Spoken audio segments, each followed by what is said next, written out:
सांगितलं.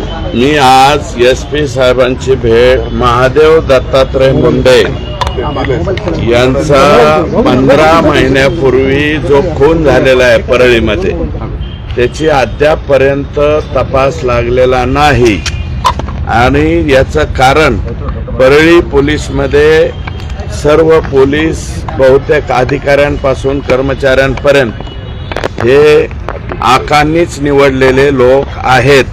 त्याच्यामुळं हा तपास लागत नाही. म्हणून याचा तपास लागण्यासाठी हा तपास LCB-कडे देण्यात यावा. बीड जिल्हा गुन्हा अन्वेषण शाखा यांच्याकडे देण्यात यावा अशा प्रकारची मागणी मी केलेली आहे.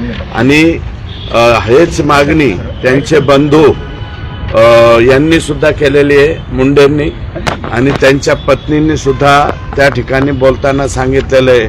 आणि सतीश फड हे त्यांचे मेहुणे आहेत, त्यांनी सुद्धा या ठिकाणी माहिती दिलेली आहे. आणि माझ्याकडे जे काही माहिती आलेली त्या माहितीच्या आधारे मी या ठिकाणी सांगितलेलं आहे की ठराविक काही कर्मचारी, पोलीस कर्मचारी यामध्ये सुद्धा येत आहेत. ते तुम्हाला सांगतो, भताने, संजय सचिन सानप, भास्कर केंद्रे, हे ठराविकच नावं येत आहेत. आणि हे फड एक कोणीतरी आहेत.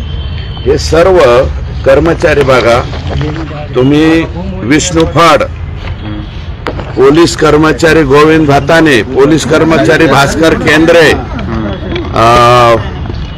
ह्या सर्व म्हणजे ह्या सगळ्या लोकांचे कॉल डिटेल जर चेक केले तर महादेव मुंडे यांचा खून कुणी केला हे 8 दिवसाच्या आत या ठिकाणी स्पष्ट होईल.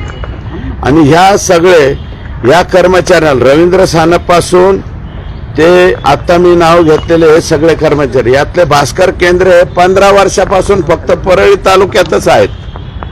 हे आता नवीन नियम मला वाटतं, मी आता गेल्याच्या नंतर राज्याच्या रश्मी शुक्ला मला वाटतं प्रमुख आहेत, त्यांना मी विचारणार आहे की एकाच जागेवरती किती वर्ष, 15 वर्ष एखादा कर्मचारी कसा